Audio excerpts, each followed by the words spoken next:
नमस्कार शेतकरी मित्रांनो, स्वागत आहे आपल्या चॅनलवर जॉब विथ भूषण. तुमच्यासाठी एक चांगला जी-आर घेऊन आलेलो आहे मित्रांनो. हा जो जी-आर असणार मित्रांनो, संजय गांधी निराधार अनुदान योजना व वृद्ध भूमिहीन योजना. ओके. या अंतर्गत मित्रांनो शेती मजूर शेतकऱ्यांना जे जुलै ते ऑगस्ट 2025 करिता अनुदान वाटप करता हा जी-आर आलेला आहे मित्रांनो. आणि अनुदान किती असणार आहे या जी-आर मध्ये संपूर्ण माहिती दिलेली आहे. आणि सेकंड अजून एक जी-आर असणार आहे 2 नंबरचा. त्याच्यामध्ये दिलेली आहे की कशा पद्धतीने तुमच्या खात्यामध्ये हे पैसे येणार आहे त्याबद्दल माहिती दिलेली आहे. 2 जी-आर असणार आहे मित्रांनो. यांची वाली संपूर्ण माहिती तुम्हाला मी या व्हिडिओमध्ये देणार आहे दोघे जी-आर बद्दल. तर व्हिडिओ शेवटपर्यंत नक्की बघायचा आहे. चॅनलला सबस्क्राईब करून ठेवायचे, बेल आयकॉनला प्रेस करून ठेवायचे आणि आपलं Telegram channel, WhatsApp group, Insta ID, Facebook आयडीला फॉलो करून ठेवायचे. चला तर मग सुरू करूया. संजय गांधी निराधार अनुदान योजना व वृद्ध भूमिहीन शेती मजुरांना अर्थसहाय्य योजना. जिल्हा स्थापना वेतन व वेतनेतर खर्चांसाठी जुलै ते ऑगस्ट 2025 करिता अनुदानाचे वाटप करण्यात जी-आर आलेले मित्रांनो. सामाजिक न्याय व विशेष सहाय्य विभागाकडून 22 ऑगस्ट 2025 चा लेटेस्ट असा जी-आर असणार आहे. 22 ऑगस्ट 2025 चा. ओके.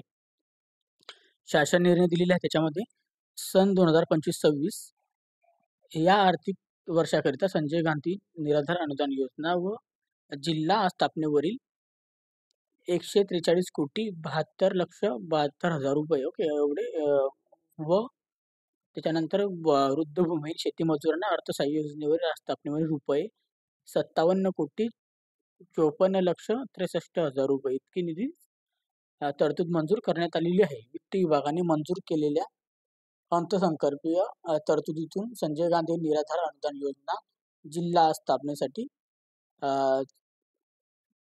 44,29,92,380 व वृद्धहीन भूमिहीन शेतीमजुरांना अर्थसहाय्य योजनेवरील स्थापनेवरील 17,81,69,992 रुपये. ओके. इतका निधी संदर्भ क्रमांक 3 येथील शासन निर्णयामध्ये सर्व विभागीय आयुक्त यांना वितरित करण्यात आलेला आहे. ओके. आता वित्त विभागाने मंजूर अर्थसंकल्पनीय तरतुदीतून एक वेतन, 6 दूरध्वनी, वीज, पाणी, 11 प्रवास खर्च, 11 कार्यालयीन खर्च या दृष्टीसाठी संजय गांधी निराधार अनुदान योजना व जिल्हा स्थापनेवरील 24,13,43,310 रुपये व वृद्धभूमी शेती अर्थसहाय्य योजनेअंतर्गत 9,75,79,580 रुपये इतकी निधी बिप्स प्रणालीवरून वितरित करण्यात आलेली आहे. सदरून निधी सर्व विभागीय आयुक्त कार्यालयांना जुलै ते ऑगस्ट 2025 कालावधीकरिता वेतन व एक वेतन, 6 दूरध्वनी व वीज फीज व पाणी 11, त्याच्यानंतर प्रवास खर्च 13 कार्यालयामध्ये खर्च उद्दिष्टाने शासन निर्णयामध्ये सोबतच्या विवरणपत्रामध्ये मान्यता देण्यात येत आहे. मित्रांनो, सर्व विभागांच्या आयुक्त यांनी कळवण्यात येते की त्यांनी या सोबत जोडलेल्या विवरणपत्र प्रमाणे विवरणपत्र विवरित केलेल्या अनुदानाचे वाटप अधिपत्याखालील जिल्ह्यांच्या त्यांच्या स्थापनेनुसार आवश्यकतेनुसार करावे. जिल्हाधिकारी यांनी जिल्ह्यातील तालुक्यांना अनुदानाचे आवश्यक वाटप करावे. सदरून त्यात संजय गांधी निराधार योजना, त्यानंतर आपल्या जिल्हा स्थापनेवरील जी योजना वगैरे दिलेली आहे. सर्व जिल्हाधिकाऱ्यांना कळवण्यात येते की खर्च कोणत्याही परिस्थितीत त्यांच्याकडे सुपूर्द करण्यात आलेले आहे. ओके. त्याच्यामध्ये अनुदानापेक्षा जास्त होणार नाही याबाबत याची दक्षता घ्यायची आहे. त्यांच्याकडे सुपूर्द करण्यात आलेल्या अनुदानाच्या केलेल्या खर्चांची महालेखपालाच्या कार्यालयामध्ये नोंदवलेल्या खर्चांचा ताळमेळ घालून त्याप्रमाणेच आपल्याला ताळमेळाची विवरणपत्राची प्रत या विभागांच्या लेखी परिक्षेम कार्यालयामध्ये कार्यस्थानात पाठवावी मित्रांनो. ओके. त्याच्यानंतर इथे दिलेलं आहे तसेच उपयोगिता प्रमाणपत्र महालेखनाच्या कार्यालयात त्वरित पाठवावी व त्यांची प्रत विभागांच्या नियोजन या कार्यालयाची पाठवावी. खर्चांच्या ताळमेळाची काम व्यवस्थापित करण्याकरिता पार पाडलेल्या तसेच उपयोगित प्रमाणपत्र महालेखपालच्या कार्यालयास विविध वेळेस सादर न केलेल्या त्यांची संपूर्ण जबाबदारी संबंधित जिल्हाधिकारी यांची राहणार आहे. ओके. आता याच्यामध्ये दिलेले आहे विवरणपत्र व सामाजिक न्याय व विशेष सहाय्य विभागाकडून जुलै ते ऑगस्ट 2025 करिता अनुदान असणार आहे. ओके. याच्यामध्ये दिलेले आहे विभागीय आयुक्त, त्यानंतर संगणक सांकेतिक त्यानंतर वेतन दिलेलं आहे, त्यानंतर याचा सगळं खर्च दिलेला आहे. ओके. आता पुण्याकरिता इथे दिलेले आहे. कोकण, नागपूर, नाशिक, अमरावती, छत्रपती संभाजीनगर. ओके. आहे जुलै ते ऑगस्ट पर्यंत. ओके. विवरणपत्र ब जुलै ऑगस्टचं याच्यामध्ये आपल्याला दिलेले आहे. कोकण, पुणे, नाशिक, नागपूर, अमरावती, छत्रपती संभाजीनगर. ओके.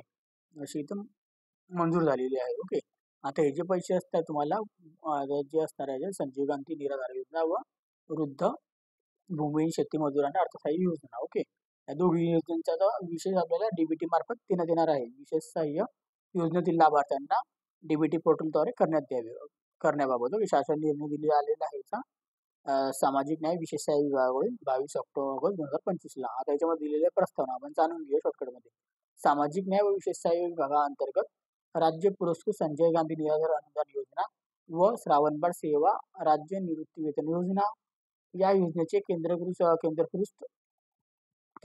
पुरस्कृत संजय गांधी राष्ट्रीय वृद्धपकाळ निवृत्ती वेतन योजना, इंदिरा गांधी राष्ट्रीय विधवा निवृत्ती वेतन योजना, इंदिरा गांधी दिव्यांग निवृत्ती वेतन योजना. ओके.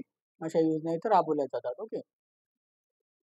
त्याच्यानंतर डिसेंबर 2024 पासून राज्य पुरस्कृत योजनांच्या लाभार्थ्यांच्या अर्थसहाय्याचे विवरण डीबीटी म्हणजे डायरेक्ट बेनिफिट ट्रान्सफर पोर्टल या मार्फत करण्यात येत आहे. त्यानुसार राज्य पुरस्कृत व केंद्र पुरस्कृत योजनेचे ऑगस्ट 2025 पर्यंतचे अर्थसहाय्य डीबीटी पोर्टलद्वारे थेट लाभार्थ्यांच्या खात्यात जमा करण्यात आले आहे. आता सन 2025-26 या आर्थिक वर्षात मंजूर करण्यात आलेल्या अर्थसंकल्पीय तरतुदीमधून विशेष सहाय्य योजनेतील लाभार्थ्यांना सप्टेंबर 2025 ते अर्थसहाय्य डीबीटी यांच्या मार्फत थेट बँक खात्यामध्ये जमा करायची आहे. त्यासाठी सदरून योजनाकरिता स्टेट बँक ऑफ इंडियामध्ये आपल्याला खातं उघडण्यास बँक खात्यामध्ये जमा करण्यात येणार आहे, जे की आपल्या स्टेट बँकेमध्ये ते खातं उघडायला सांगितलेलं होतं. आता शासन निर्णय राज्य पुरस्कृत संजय गांधी निराधार अनुदान योजना श्रावणबाळ सेवा राज्य निवृत्ती योजना या योजनेतील लाभार्थ्यांना डिसेंबर 2024 पासून अर्थसहाय्य विवरणपत्र डीबीटी पोर्टलद्वारे करण्यात येत आहे. राज्य पुरस्कृत संजय गांधी निराधार अनुदान योजना व श्रावणबाळ सेवा राज्य निवृत्ती वेतन योजना तसेच केंद्र पुरस्कृत इंदिरा गांधी राष्ट्रीय वृद्धपकाळ निवृत्ती वेतन योजना, इंदिरा गांधी राष्ट्रीय विधवा निवृत्ती वेतन योजना व इंदिरा गांधी राष्ट्रीय दिव्यांग निवृत्ती वेतन योजना NSAP योजनेतील लाभार्थ्यांची सप्टेंबर 2025 पर्यंत डीबीटी पोर्टलद्वारे थेट त्यांच्या बँक खात्यात जमा करण्यात सदरून बँक खात्यातील स्टेट बँक ऑफ इंडियामध्ये उघडण्यात आलेले आहे. स्वतंत्र योजनेतील बँक खात्यामध्ये पुढील तक्त्यात नमूद केलेल्या प्रमाणे निधी वर्ग करण्यास यावा मित्रांनो, याची इथं माहिती वगैरे दिलेली आहे. ओके. अशा पद्धतीने तुम्ही इथं योजनेचे नाव लिखा, शीर्षक, त्याच्यानंतर संगणक आपल्याला 2025 तरतुदी डीबीटी मार्फत वर्ग व डीबीटी मार्फत खात्यात करण्याची नीती ओके दिलेली आहे, जी की आपण जाणून घ्यायची आहे.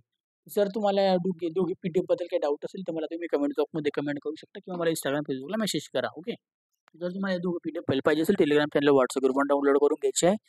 त्याची पण लिंक तुम्हाला डिस्क्रिप्शन बॉक्समध्ये मिळून जाईल. टेलिग्राम चॅनल व्हॉट्सअपवर इंस्टा आयडी फेसबुक आयडीची ओके. त्याच्या 4 इंच्या लिंक दिलेली आहे. जर तुम्हाला डाऊट असेल कमेंट बॉक्समध्ये कमेंट करा. व्हिडिओ आवडला तर लाईक करा, जास्त मित्रांना शेअर करायचं आहे. चॅनलवर पहिल्यांदा सबस्क्राईब करायचं आहे, बेल आयकनला प्रेस करायचं आहे. डेली तुमच्यासाठी नवीन जॉब ऑपॉर्च्युनिटी घेऊन असतो. अशाच नवीन जॉब ऑपॉर्च्युनिटीसाठी आपण आता भेटूया आता नेक्स्ट व्हिडिओमध्ये. तोपर्यंत जय हिंद मित्रांनो. थँक्यू.